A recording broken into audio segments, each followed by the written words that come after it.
It feels lonely when everyone else is in a coma. A rogue photographer sneaks onto an island struck with a sleeping phenomenon that leaves all its inhabitants in a state of hibernation. While documenting the snoozing occupants, he finds a reason to stay despite the danger. Samuel is a photographer sent to investigate and document a quarantined island somewhere off the coast where everyone appears to have fallen asleep in the middle of whatever they were doing.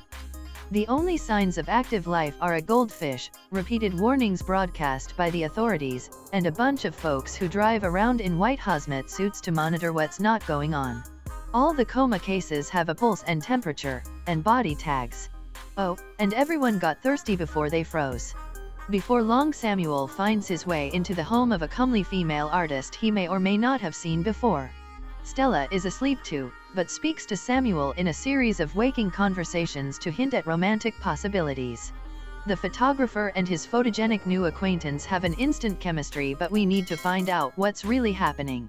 Samuel and Stella's mental dance breaks up misty views of a world caught in suspension.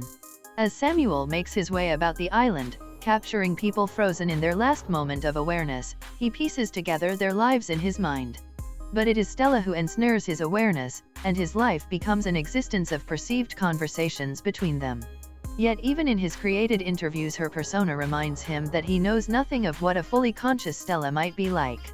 He prods her with questions, even creating an encounter in his mind of their first meetup, and all the while his theoretical Stella balances his advances with frustration at his disconnection to what is truly going on. And despite the heavy risk of falling under the sleeping spell, Samuel makes several attempts to leave the island only to change his mind and find himself back in front of Stella's blissful body, torn between his fear and sense, and his heart. If you enjoy watching this video, then subscribe to Angel Recaps for the latest movie's explanation. Ultimately we see him succumb, only to wonder if there is any end to the mysterious plague.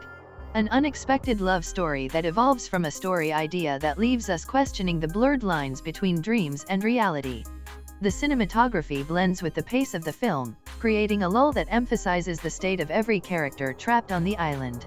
Samuel and Stella's conversations evolve from chance encounters to dramatic layers of dark madness, yet through all of it the constant question remains, is any of it real?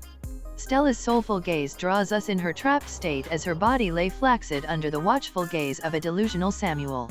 One would wonder to what end he could even know the color of her eyes, stunning in their glare, when he has only encountered her in her current state. But the obvious questions don't seem to arise because the film never confirms where Samuel's imagination ends and life begins.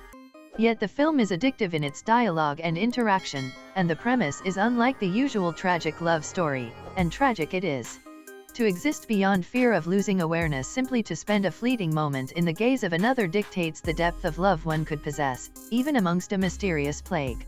As Samuel is obsessed with learning more about his sleeping hostess, you have to wonder if she's just a figment of his imagination.